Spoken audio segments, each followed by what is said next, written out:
와서 예배를 드렸다는 것 자체가 참 감사한데, 지난주에도 잠깐 제가 광고 시간에 말씀을 드렸습니다만은 저는 우리 찬양팀이 함께하는 것이 너무 귀하다라는 마음을 가졌습니다. 이해가 되십니까? 얼마나 우리 찬양팀들이 참 귀하고 감사한지 모릅니다.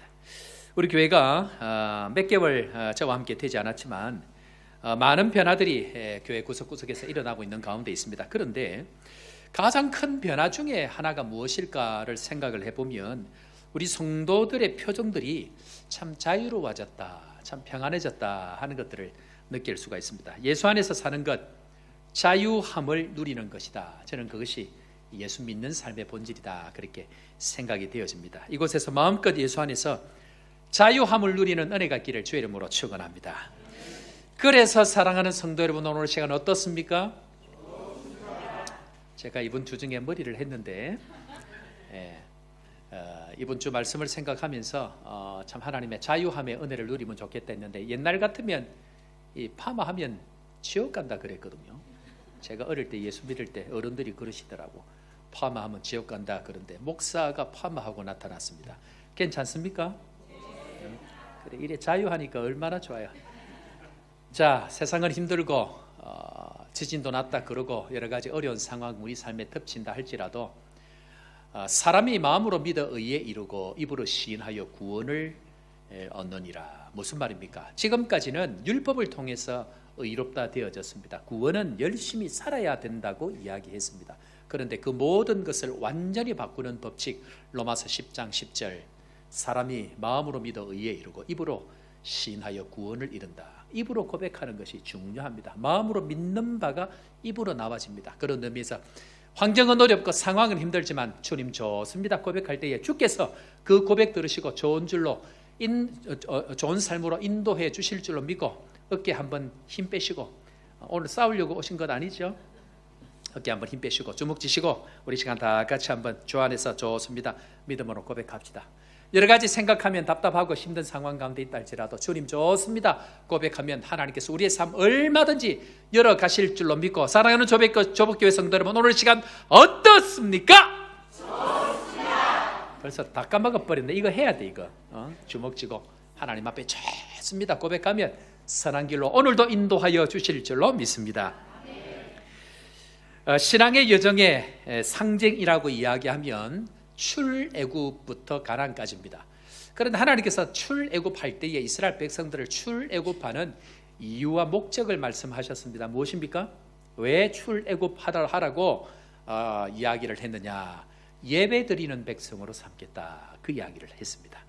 그런 의미에 있어서 하나님께서 하나님의 백성을 출애굽을 했다라는 이야기는 자유와 쉼을 주기 위해서 하나님께서 그들을 출애굽하셨다라고 이야기를 할 수가 있습니다. 다른 말로 이야기하면 왜 하나님께서 예배하라고 하게 하셨는가? 이유는 자유와 쉼을 허락하기 위해서 예배한 백성으로 세워주셨다. 그런 의미에 있어서요, 예배를 오늘 우리가 다 드리러 왔는데 예배 드린다는 의미가 무엇인가? 예배 드린다는 것은 종에서 자유와 쉼을 누리는 하나님의 백성이 되었다라는 것이 예배를 드린다는 의미입니다. 다시 할까요? 예배를 드린다는 의미가 무엇이라고요? 우리가 무엇으로부터? 종으로부터 자유함을 얻었고 거기서 자유와 쉼을 얻는다는 의미가 예배를 드린다라는 의미라는 것입니다. 그런 의미에 있어서요, 예배를 드리지 않겠다는 말은 무슨 말일까요? 여전히 나는 세상의 종으로 살겠다라는 의미가 포함이 되어져 있습니다.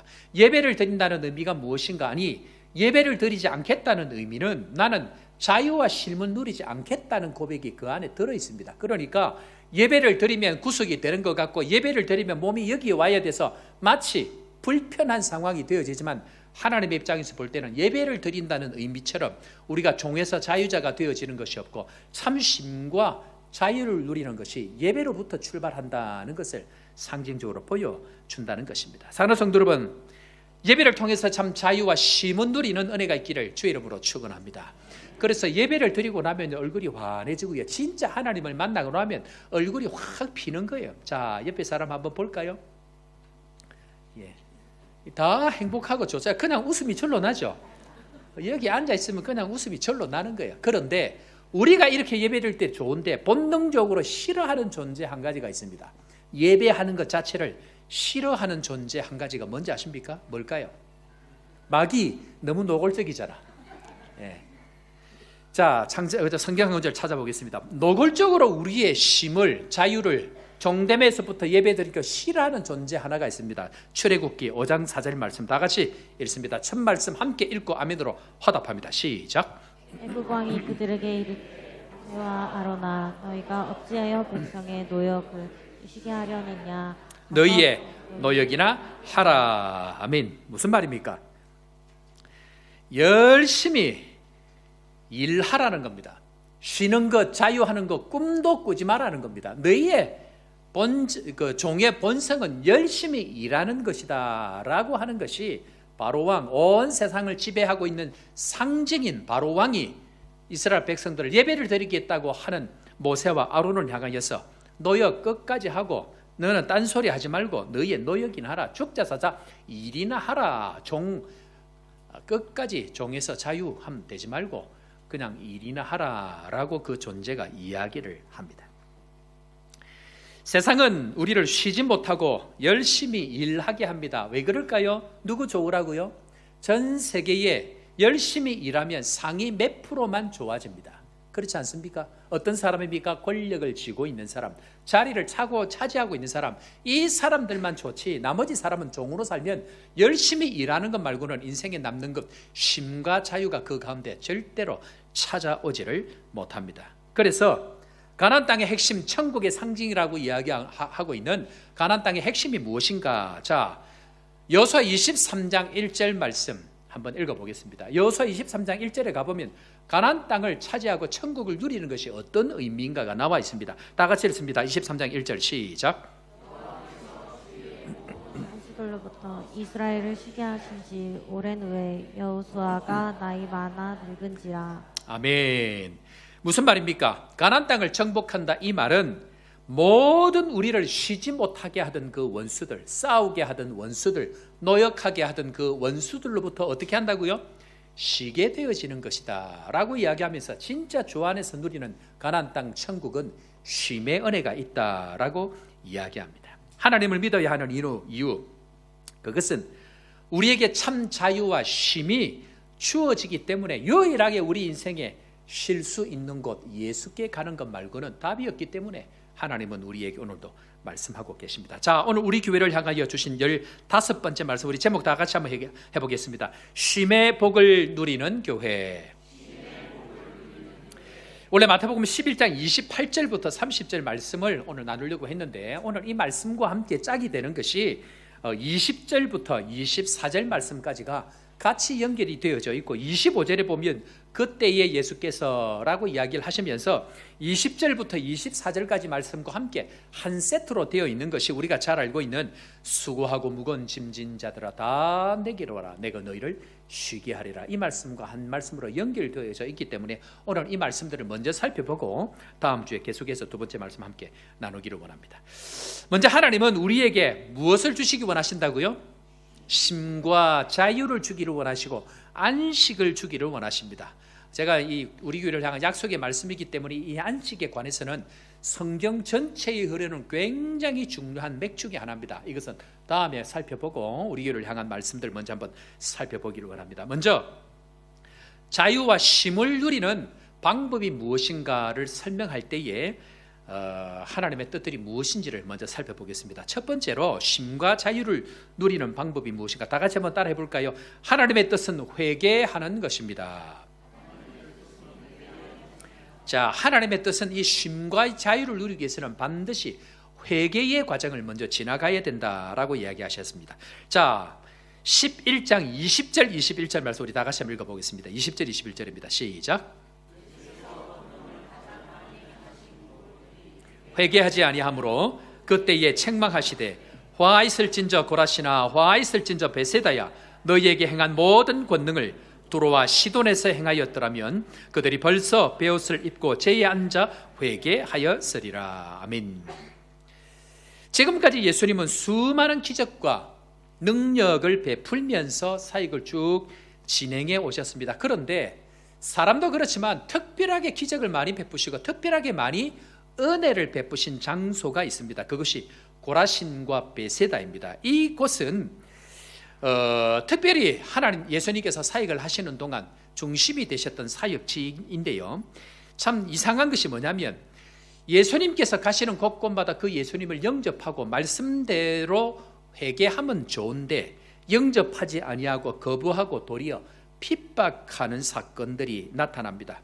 너무 이상한 것은 그 큰 권능을 받았음에도 불구하고 그 큰 은혜를 받았음에도 불구하고 그 고을들이 더 많이 악한 모습으로 살아가는 것을 보면서 예수님께서 오늘 이 말씀을 이야기합니다. 예수께서 권능을 가장 많이 행하신 고을들이 회개하지 아니하므로 그때에 책망하시되라고 이야기합니다. 우리 사랑하는 성도 여러분,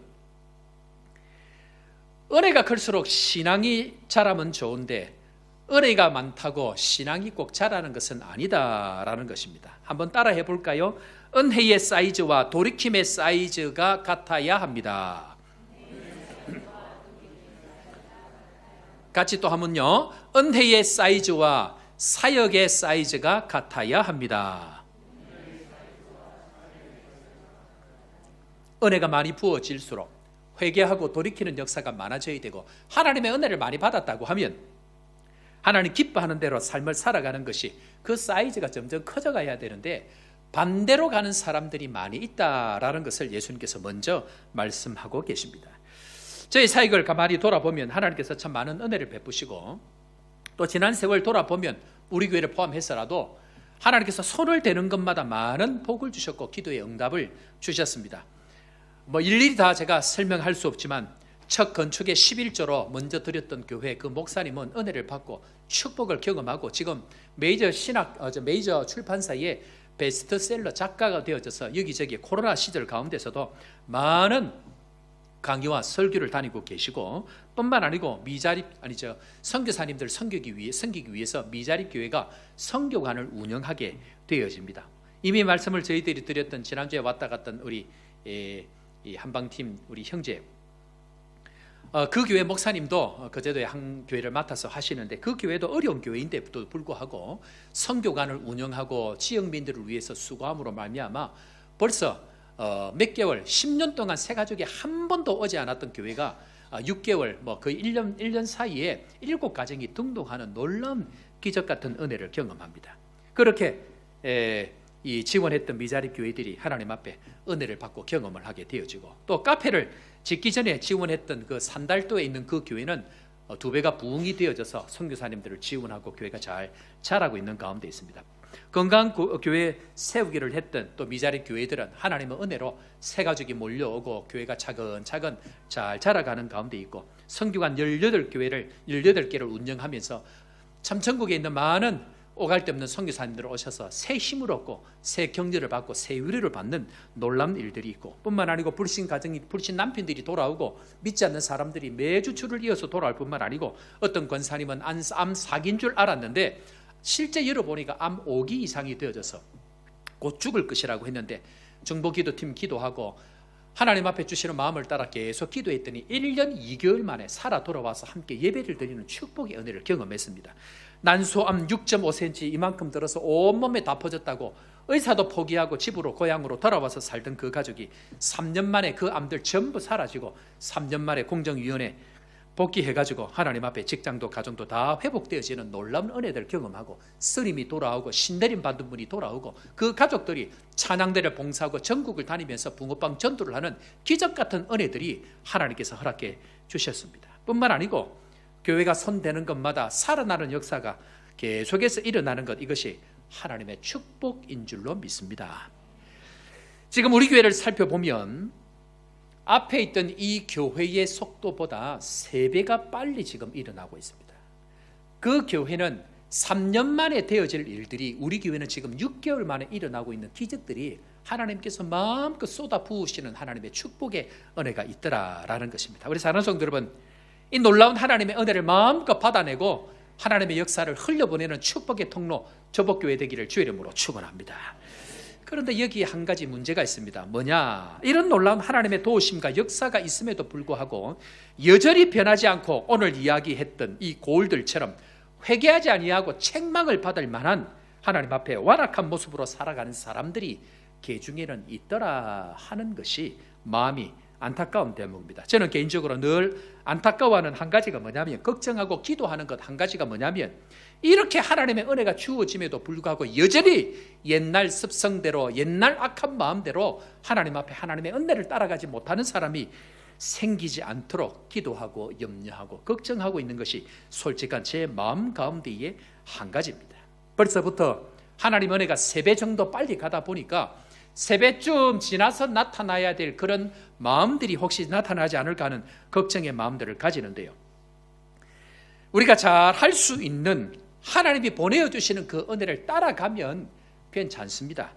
그래서 사람들이 우리 마음 가운데 이런 은혜들이 부어지고 또 역사들이 일어나니까 자꾸만 이상한 마음들이 생기는데, 자, 우리 교회 한번 또 돌아보겠습니다. 김신근 선교사님이 선교 사역들을 잘 하고 계시는데, 하나님이 얼마나 우리 교회를 축복하고 계시는지 2022년도 선교 결산을 저에게 보내왔는데, 코로나 가운데에 얼마나 많은 사역들을 감당했는지 물 붓듯이 하나님 부어주시는데요, 재정만 봐도 지난 한 해 동안 결산한 돈이 2.43밀리언을 우리 교회를 통해서 받아서 한국에서 후원받아서 건축하고 선교 현장에 흘려보낸 돈이 거의 2.5밀리언이랍니다. 역시 큰 교회 조복교회 놀라지도 아니하고 2.5밀리언이 1년 동안 들어온 돈입니다. 1년 동안 하나님께서 한국에서 또 여러 가지 우리 교회를 통해서 흘려보낸 선교 현장에 보낸 돈들이 엄청난 일들입니다. 그러면 하나님께서 분명히 선교 역사를 이루어가기를 원하시는 하나님의 손길, 하나님의 역사를 보고 이 일에 집중해야 될까요? 심하게 집중해야 될까요? 그 흐름을 읽어내야 한다는 것입니다. 뿐만 아니고 하나님께서 떠났던 교인들을 오게 하시고 하나님께서 주저앉아있던 교인들을 오게 하셔서 예배 가운데에 새로운 사람들, 아니 지나가는 사람이라도 하나님께서 수많은 사람들을 보낼 때에 이 사람들을 잘 맞아야 될까요? 심하게 맞아야 될까요? 문제는 뭘까요? 제가 이미 이번 주 새벽 기도 때 말씀을 드렸습니다. 사람들이 조금 지나면, 이번 주 새벽 기도 때 제가 말씀드린 내용입니다. 사람들이 시간이 조금 지나면 왜 우리 목사님은 새가족에게만 신경을 쓰고 왜 우리 목사님은 선교만 이야기하느냐 하는 이야기를 반드시 할 것이다 라고 이야기를 드렸더니, 아니나 다를까 지난주에 이번 주 중에 그렇게 했다고 고백을 하는 분이 계시더라고요. 하나님 은혜가 부어질 그때에 새가족, 제가 오래서 올까요? 하나님 보내주셔야 오는 겁니다. 선교의 역사, 하나님께서 물 붓듯이 부어주셔야 되는 역사입니다. 이런 것들을 파악하고 하나님께서 물 붓듯이 흘러가는 이 은혜를 따라갈 때에 하나님께서는 그 다음 단계로 축복의 은혜를 주시는데, 우리는 문제가 뭡니까? 그렇게 따라가지를 못한다는 데 문제가 있습니다.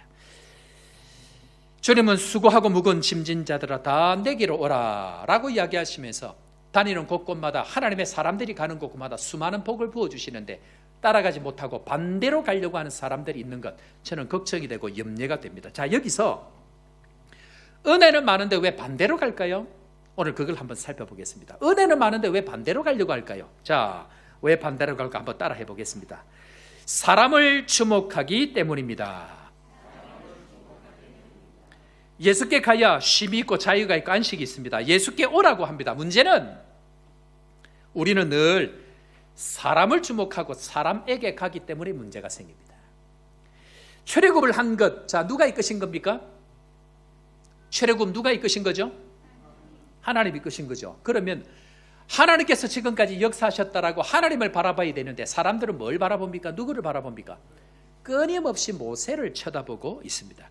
하나님은 일하시는 방법이 있습니다. 그것은 눈에 보이는 것은 사람을 통해서 일을 해 나가십니다.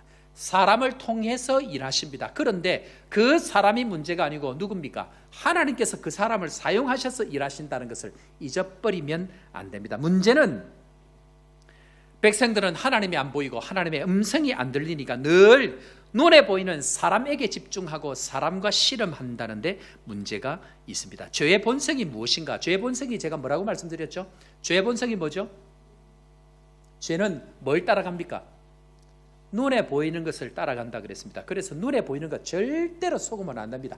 내 눈에 나타나서 보이는 것들에 대해서 자꾸만 이야기하면 문제가 생기기 시작합니다. 그래서 사람들은 이 끝인 하나님은 보지 못하고 끊임없이 눈앞에 보이는 모세와 씨름하고 모세를 원망합니다. 기억해야 됩니다. 모세가 아닙니다. 모세를 이끄시는 하나님께 집중해야 한다라는 것입니다.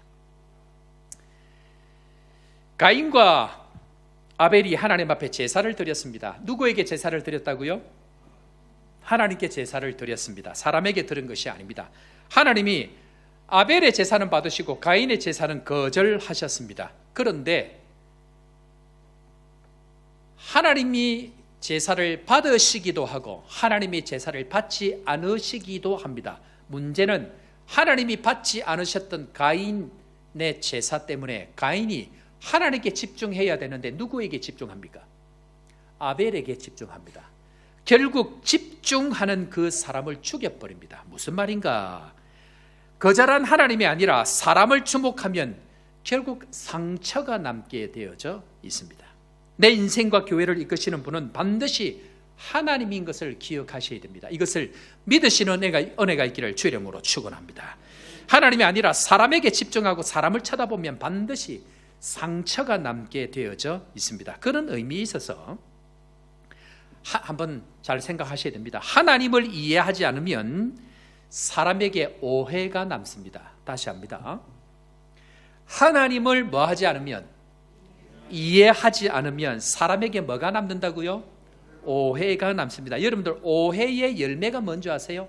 오해라는 나무는 어떤 열매를 맺을까요? 예? 시험. 예. 오해라는 나무는 반드시 상처라는 열매를 남깁니다. 하나님의 이해를 못하면, 하나님이 이해되어지지 않으면 반드시 사람에 대해서 오해하게 되어지고, 사람에 대한 오해는 반드시 사람에 대한 상처로 남게 되어져 있다라고 이야기합니다. 제가 이미 말씀드렸습니다. 이번 주 새벽기도 동안 바리새인들 그리고 그 시대를 주류하고 그 왕과 맞짱을 뜨던 세례 요한, 그 세례 요한을 따라다니던 그 제자들이 예수님께서 죄인들과 세리들과 함께 먹으니까 뭐라고 이야기한다고요?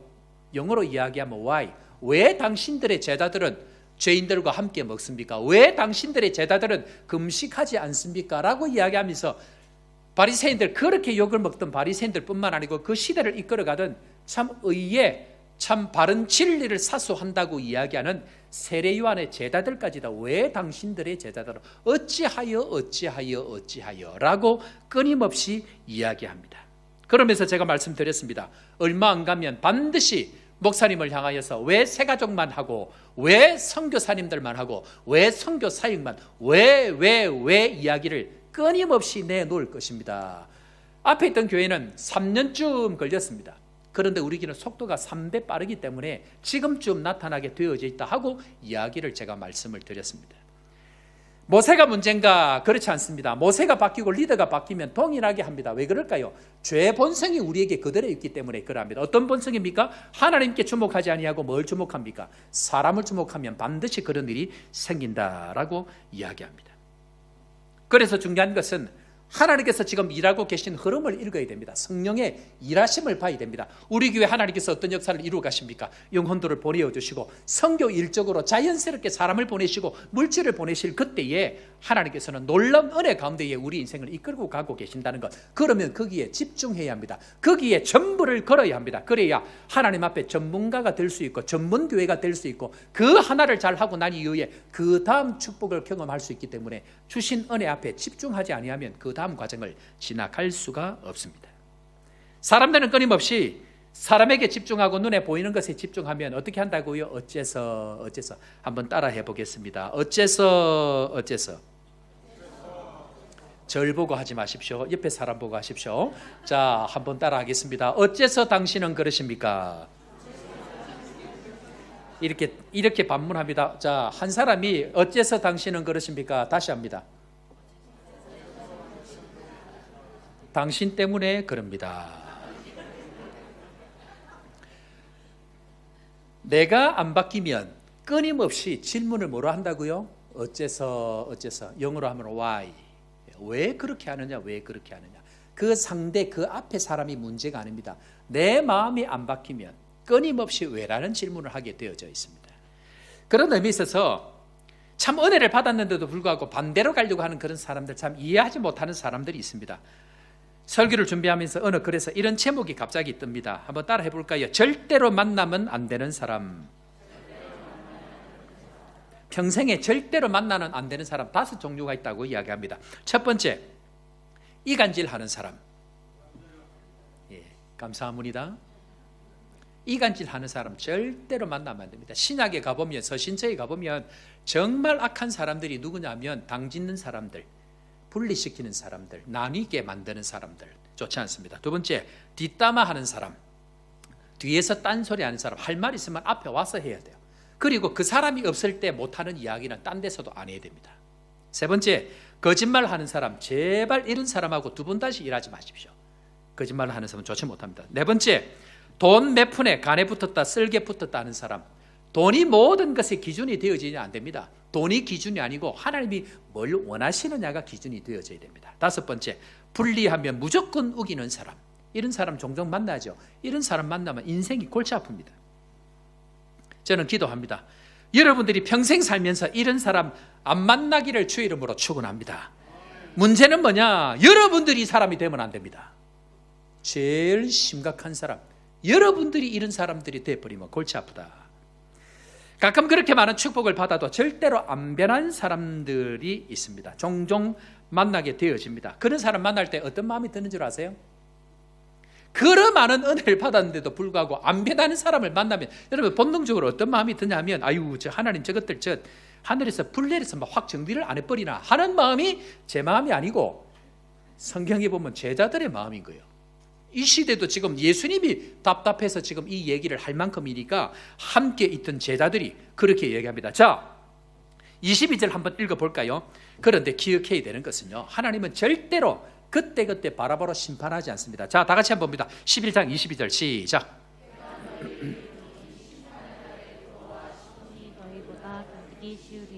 아멘.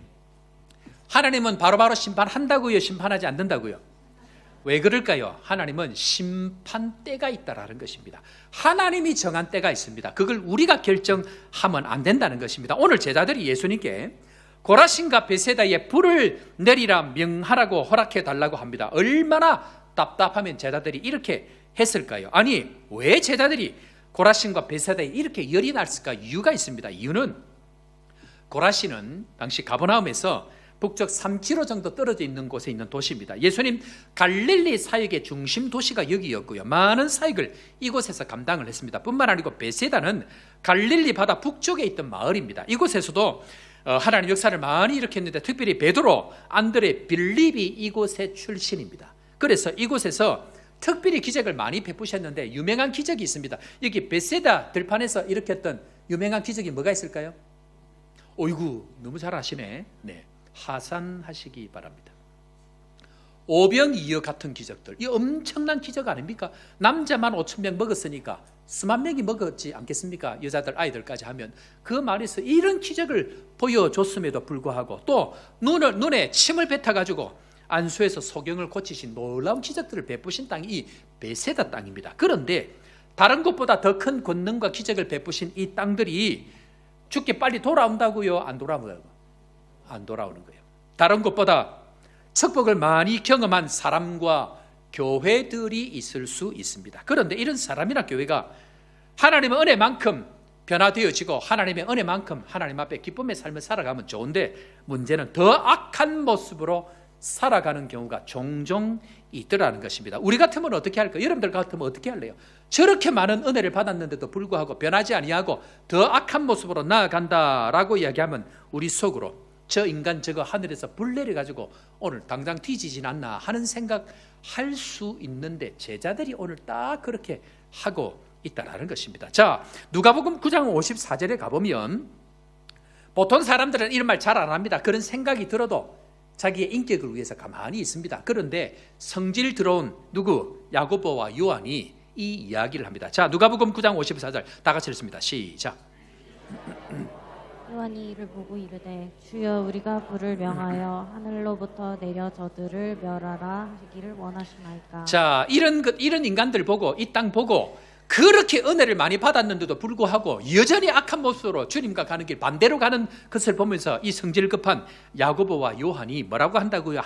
예수님, 우리가 불을 명하여 하늘로부터 불이 떨어져서 저들을 멸하기를 원하십니까? 말씀만 하십시오. 한 말씀만 하시면 저 인간들 한꺼번에 얼마 확 쓸어버리겠습니다 라고 요청을 하고 계십니다. 혹시 여러분들 이런 마음 드십니까?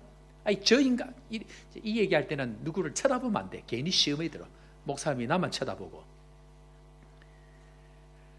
저 인간 저렇게 은혜를 많이 받고도 어떻게 저 인간이 저럴 수 있나 하는 생각이 들 그때에 예수님께서 우리의 마음을 아시고 다음 이야기를 하십니다. 자, 한번 보겠습니다. 9장 55절. 그때에 예수님께서는 어떻게 반응하실까? 9장 55절입니다. 시작. 예수께서 돌아보시며 꾸짖으시고 까지 봅니다. 뭐라고요?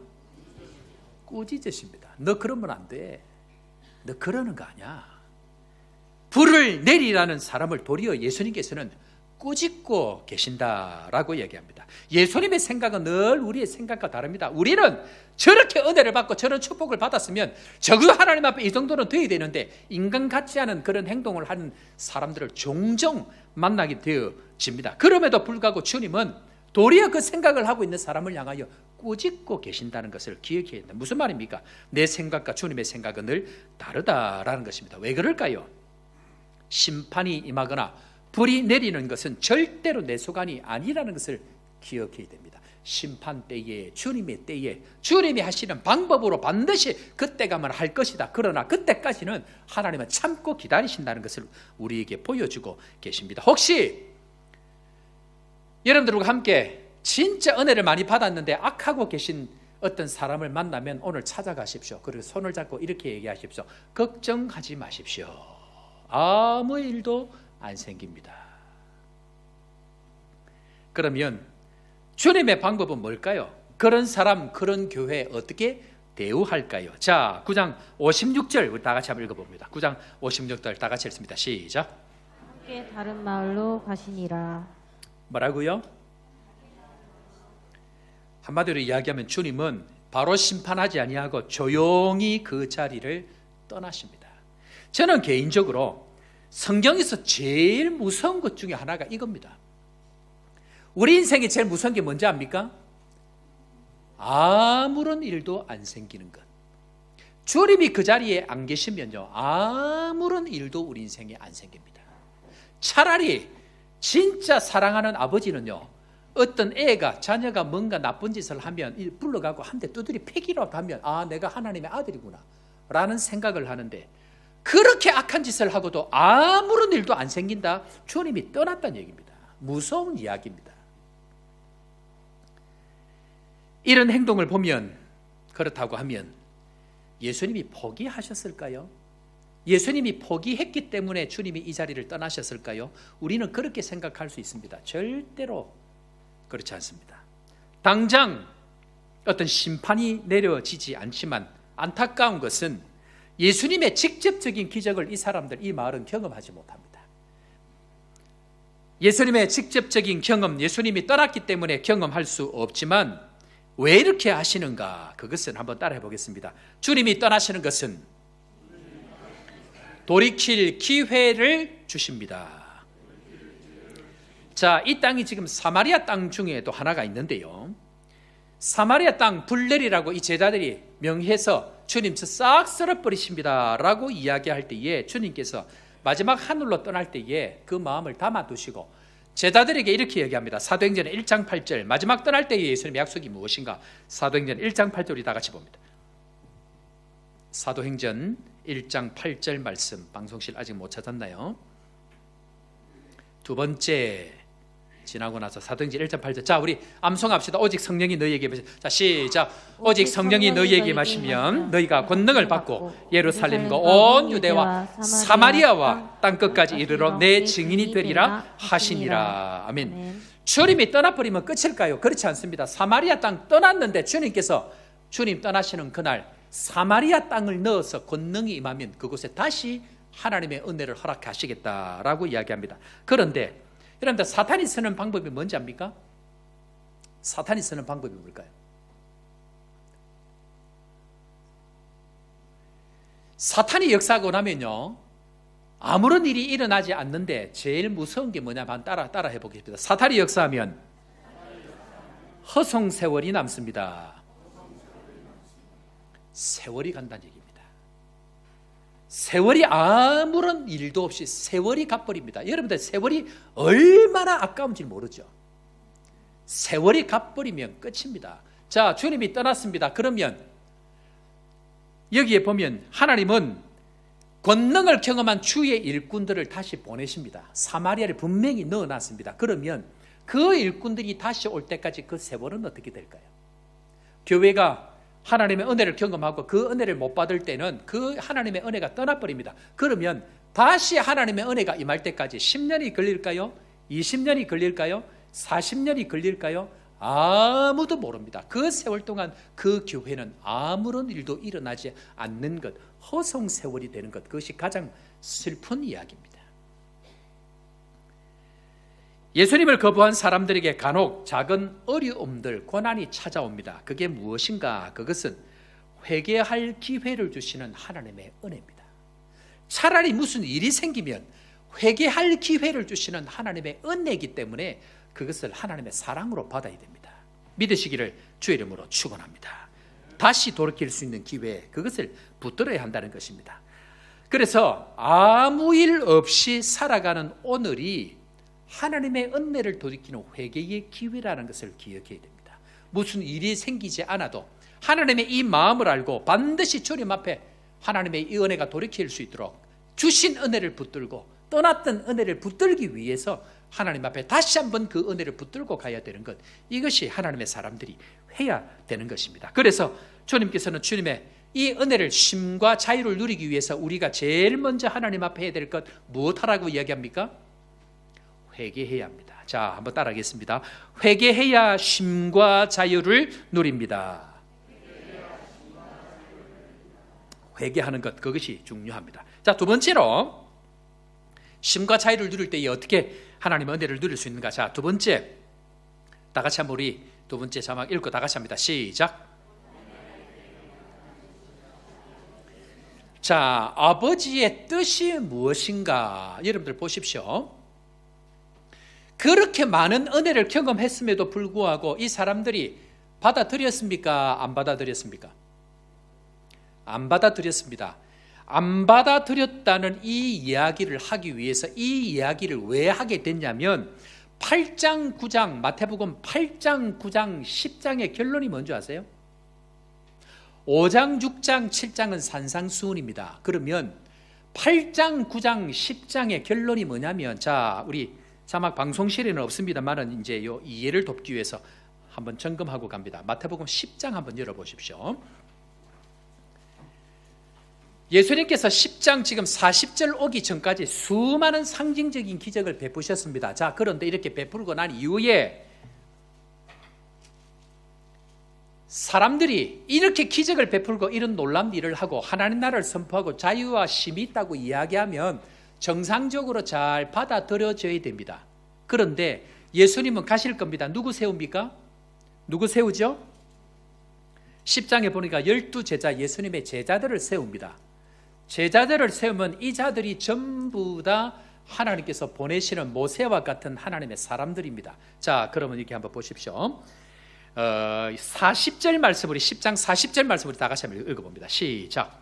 너희를 영접하는 자는 나를 영접하는 것이요 나를 영접하는 자는 나를 보내신 이를 영접하는 것이요. 무슨 말입니까?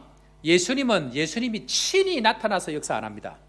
반드시 그분의 제자들을 통하여 역사하기 때문에 그분의 제자들을 보냅니다. 그런데 너희를 영접하는 것이 곧 나를 대하는 것이고 너희를 거부하는 것이 곧 나를 거부하는 것이기 때문에 너희에게 내 모든 고난을, 내 모든 이름을 너희에게 다 준다. 그리고 너희를 보낼 것이다 하는데 선지자의 이름으로 선지자를 대접하고 의인의 이름으로 의인을 영접하는 자는 반드시 상을 잃지 않을 것이다. 다시 합니다. 그러면 사람들이 예수님께서 보낸 사람 잘 받을까요? 안 받을까요? 안 받습니다. 그래서 상이라고 이야기합니다. 그것이 그만큼 어려운 일입니다. 자, 42절 다 같이 한번 읽습니다. 시작. 또 누구든지 제자의 이름으로 이 작은 자 중 나에게 수 한 그릇이라도 주는 자는 내가 진실로 너희에게 이르노니 그 사람이 결단코 상을 잃지 아니하리라 하시니라. 아멘. 이 작은 자 중 하나 하면 누구를 얘기할까요? 어린아이 얘기할까요? 선지자를 이야기할까요? 예수님께서 택하신 제자들을 얘기합니다. 한마디로 주의 이름으로 살아가는 사역자들을 이야기합니다. 사역자는 하나님께서 정말 탁월한 사람 안 세웁니다. 저같이 덜 떨어진 인간을 세웁니다. 문제는 저같이 덜 떨어진 인간을 소자라고 표현합니다. 그런데 왜 큰 것처럼 보입니까? 목사 스스로 크다고 자꾸만 이야기를 하고 성도들이 자꾸 받쳐서 크게 만들어 가니까 커지는 거예요. 그러나 주님이 택하시고 보내시는 하나님의 사람들은 전부 작은 소자처럼 보입니다. 덜 떨어진 인간들처럼 보입니다. 그래서 그런 인간들을 보낼 때에 받는 사람들이 주의 이름으로 그냥 받는, 그 사람이 능력이 있어서 받는 것이 아니고 주의 이름으로 받는 것이고 선지자의 이름으로 받는 것입니다. 대사를 받을 때에 한 나라 대통령이 대사의 능력을 보고 받을까요? 대통령의 이름으로 받을까요? 잊지 않아야 됩니다. 대사 자체는 능력이 없어도 됩니다. 문제는 누구의 이름으로 그 대통령을 만나러 가느냐, 그 보낸 나라의 대통령입니다. 제자들, 소자들, 하나님의 사역자들은 예수의 이름으로 나가는 사람이지 그 사람의 능력으로 나아가는 것이 아니라는 것을 기억해야 됩니다. 그런 의미에 있어서 11장에 와서 뭘 얘기하고 싶은가? 예수님께서 그렇게 많은 사역을 해도 너그 봤지? 내가 이미 얘기했지? 작은 소자 하나 보내도 그 사람 안 받을 거야. 절대로 그 사람들 안 받아. 내가 이렇게 눈에 보이게 사역해도 이 고을들이 나를 안 받았어. 앞으로 너희들도 절대로 안 받을 거야. 그러나 누가 쉼과 자유와 안식을 누리는가? 자, 그것이 두 번째 대지입니다. 두 번째 대지 제목 다시 한번 우리 보여주실래요? 두 번째 대지 둘째, 어린 아이에게 나타내는 것이 아버지의 뜻입니다. 지금 자막이 잘 안 되나요? 예, 다시 한번 다 같이 읽습니다. 시작. 이게 무슨 말인가 하면요, 그렇게 많은 기적을 나타내도 그 많은 사람들이 다 안 받는다. 그런데 누가 자유와 쉼을 누리냐면 아버지의 뜻대로 나타나는데, 그 아버지의 뜻은 누구에게 나타내느냐면 어린아이와 같은 사람들에게 아버지의 뜻을 나타내셔서 그 하나님의 일들을 이루어 간다는 것을 설명합니다. 자, 마태복음 11장 25절 말씀, 이 이야기가 지금 계속 흘러가면서 수고하고 무거운 짐진 자들을 향하여 지금 가고 있는 중입니다. 다 같이 11장 25절 시작. 그때 예수께서 대답하여 이르시되 천지의 주제이신 아버지여, 이것을 지혜롭고 슬기 있는 자들에게 주심을 감사하나이다. 26절 옳소이다. 이렇게 된 것이 아버지의 뜻이니이다. 자, 많은 은혜를 경험한 사람들, 똑똑하다는 사람들, 이 사람들에게는 이 하나님의 뜻이 나타나지 아니하고 누구에게? 어린아이와 같은 사람들에게 아버지의 뜻이 나타납니다. 이것이 아버지의 뜻입니다. 아버지의 방법입니다. 아버지의 길입니다를 예수님께서 설명하고 있습니다. 보통 세상은요, 잘 아는 사람, 똑똑한 사람, 능력 있는 사람이 잘 되게 되어져 있습니다. 그것이 세상 일입니다. 약육강식의 법칙입니다. 그런데 은혜의 세계는 절대로 세상적으로 슬기 있고 지혜로운 사람들을 통하여 하나님의 뜻이 절대로 나타나지 않습니다. 하나님의 나라는 반드시 그 반대에 있기 때문에 그 하나님의 나라를 아무리 찾고 싶어도 찾지 못하고 오직 하나님의 뜻대로 어린아이와 같은 사람에게 보여주셔야만이 가능한 것이 하나님의 나라다라고 이야기합니다. 조금만 똑똑하면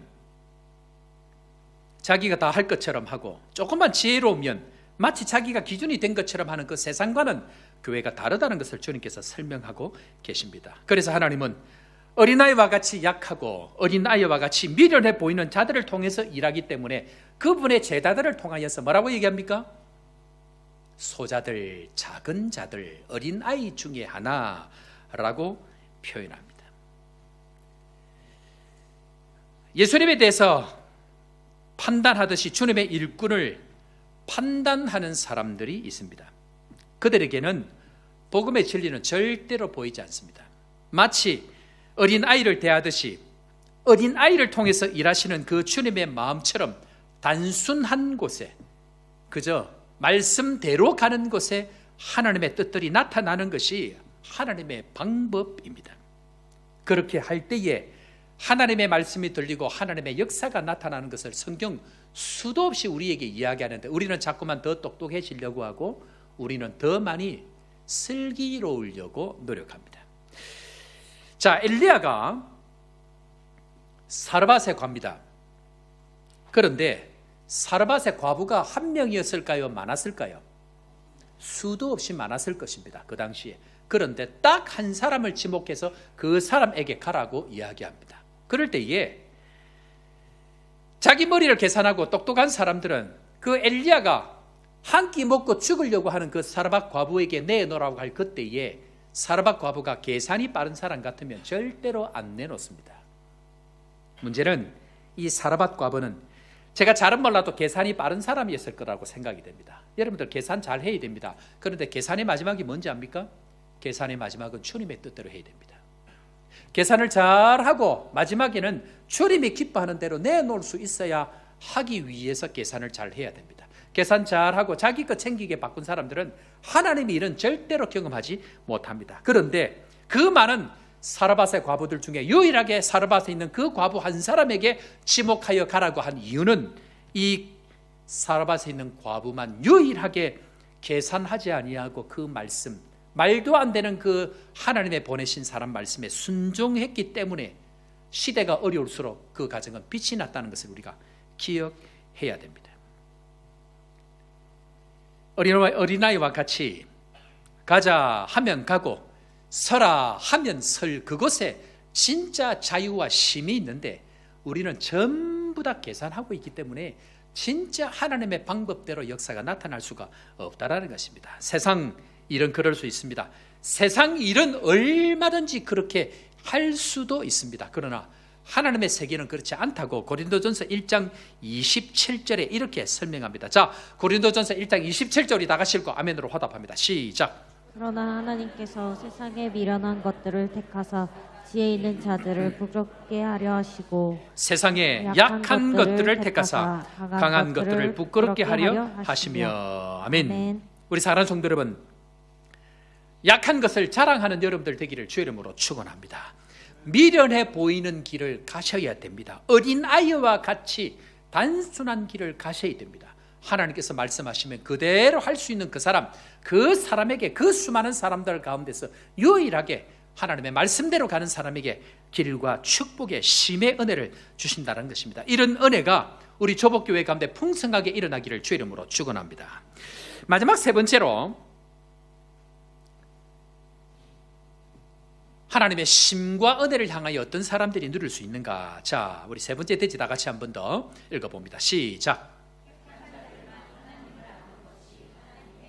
하나님의 뜻이 무엇인가 회개하는 것입니다. 하나님의 뜻이 무엇인가 어린 아이들만 아는 것이 하나님의 뜻입니다. 하나님의 뜻이 무엇인가 택한 자들만 하나님을 아는 것이 하나님의 뜻입니다. 자, 27절 말씀 우리 다 같이 읽어보도록 하겠습니다. 27절 시작.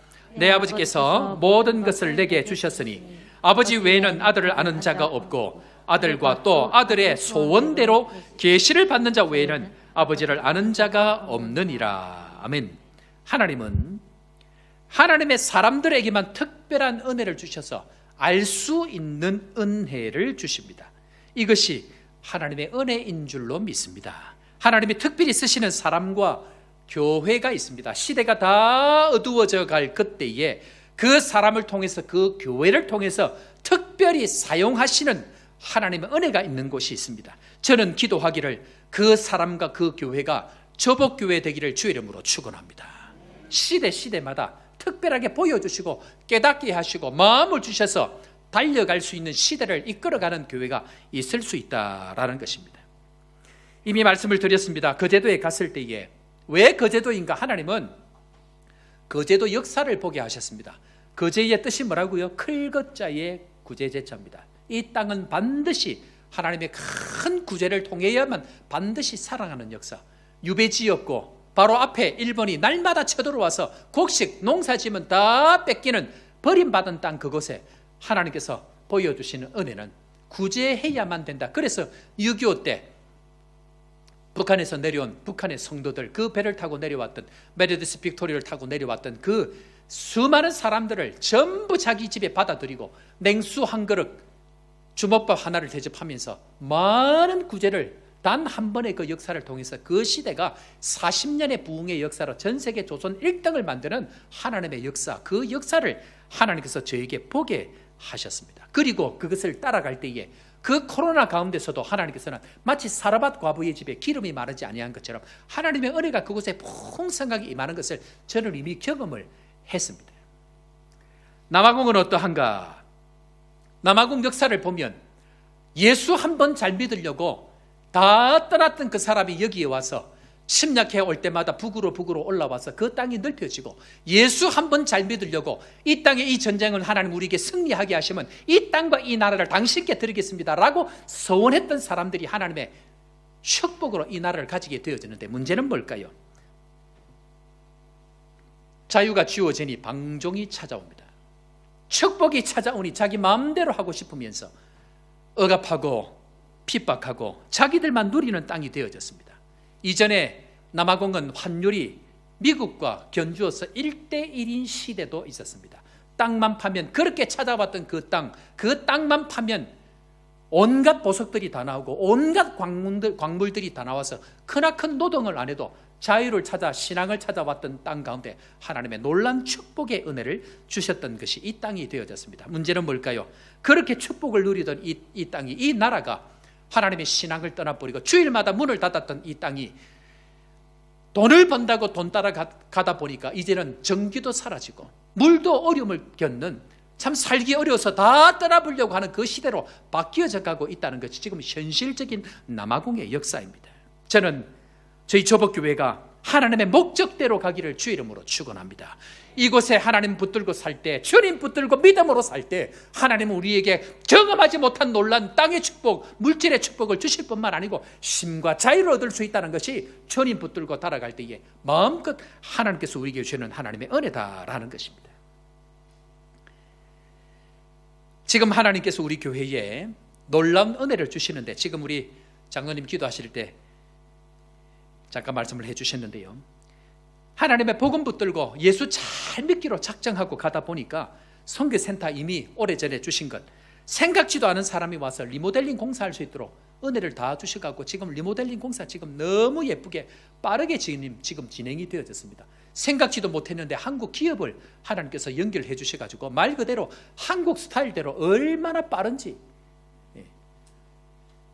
선교위원장님 중심으로 해서 우리 선교위원들 또 이 진행하는 위원들이 최선을 다해서 지금 열심히 하고 있는데, 이것이 하나님의 축복입니다. 이제 한 2달 지나고 나면 저기가 이제 본격적으로 선교관이 진행이 되어질 텐데 많은 분들이 하나님 오실 겁니다. 이 일에 함께 해야 합니다. 뿐만 아니고 이제 마국간 공사 앞에 있는 마국간 저기도 선교사님들이 쉴 수 있는 장소를 만들어서 이 일들을 진행할 때 우리 사는 성도 여러분 함께 참여하기를 바랍니다. 이 일의 마음을 같이 나누고 함께 할 때에 주님께서 가고자 하는 그 길에 함께하는 마음을 드릴 때에 주님께서 우리의 교회를 반드시 새로운 복으로 함께해 주실 줄로 믿습니다.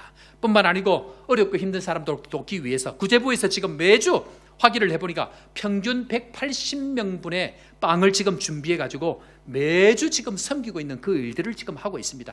주일 아침에 제가 아마 알기로 8시 반 9시에 모여가지고 빵에 발라가지고 포장을 해서 나가는데, 여러분들 오셔서 일찍 오셔서 이 일에 참여하십시오. 하나님께서 기뻐하는 그 일에 참여하고 함께 할 때에 주님께서는 놀라운 일들을 이루어 가십니다. 알아보니까 개인과 구제부에서 매달 기저귀 8,000장씩 지금 수십만 장을 벌써 이렇게 이 개인과 또 여러 가지 여러분들이 지금 섬기고 있는데요, 하나님의 뜻을 이루어가는 목적에 맞게 가면 하나님께서는 반드시 새 일들을 이루어 가십니다. 주중에 한 분이 연락이 왔는데요, 기도하는 가운데에 평소에 하나님께서 마음을 주셔가지고 혼자 되신 이 여성분들, 사르밧 과부처럼 혼자 되신 가정들, 자녀들을 데리고 사는 이분들이 늘 마음이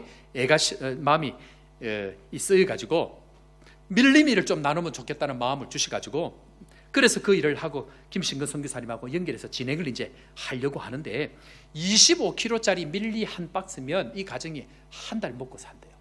그러니까 이것을 시작을 하면서 50가정 정도 매달 50가정을 먹여 살리는 이 일들을 하기로 결정을 하고 이제 밀리밀 프로젝트를 진행하기로 그렇게 결정을 하고 지금 기도하고 진행을 하고 있는 가운데 있습니다.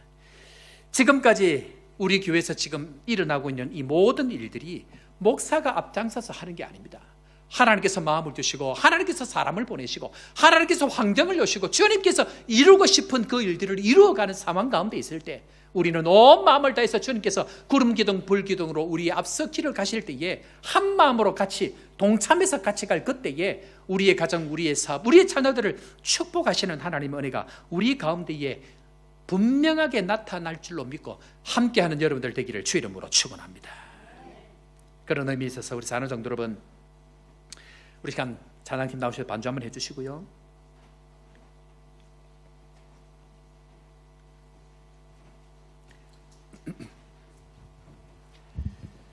하나님의 심과 자유를 누릴 때에 우리가 해야 될 것이 무엇인가? 그것은 지난 세월 동안 하나님의 뜻을 따라가지 아니하고 하나님을 주목하지 아니하고 누구를 주목하고 살았습니까? 사람을 주목하고 살았습니다. 눈에 보이는 것 주목하고 살았습니다. 어떻게 하면 잘 살 것인가 이것 고민하고 살았습니다. 그러나 우리가 복을 받는 유일한 길은 어떤 것입니까? 하나님께서 기뻐하시는 그 일에 목숨 걸고 달려갈 때, 하나님께서 기뻐하시는 그 일을 향하여서 우리 인생을 던질 때에 우리의 가정뿐만 아니고 우리의 자녀들까지 하나님께서 마음껏 축복하시는 그 은혜를 기대하면서 오늘도 하나님의 그 은혜를 외면하지 아니하고 믿음으로 나아갈 때에 오늘 함께 찬양할 때에요, 찬양 가사가 그렇습니다. 내가 누려왔던 모든 것이, 내가 지나왔던 모든 것이, 내가 걸어왔던 모든 순간이 당연한 것이 아니라 하나님의 은혜였어. 사랑하는 성도 여러분, 은혜 없이는 살아가지 못합니다. 이 시간 우리 다 같이 하나님 앞에 함께 찬양 고백하면서 주의 은혜대로 살아가기를 다짐하면서 함께 찬양하며 헌금하며 주님 앞에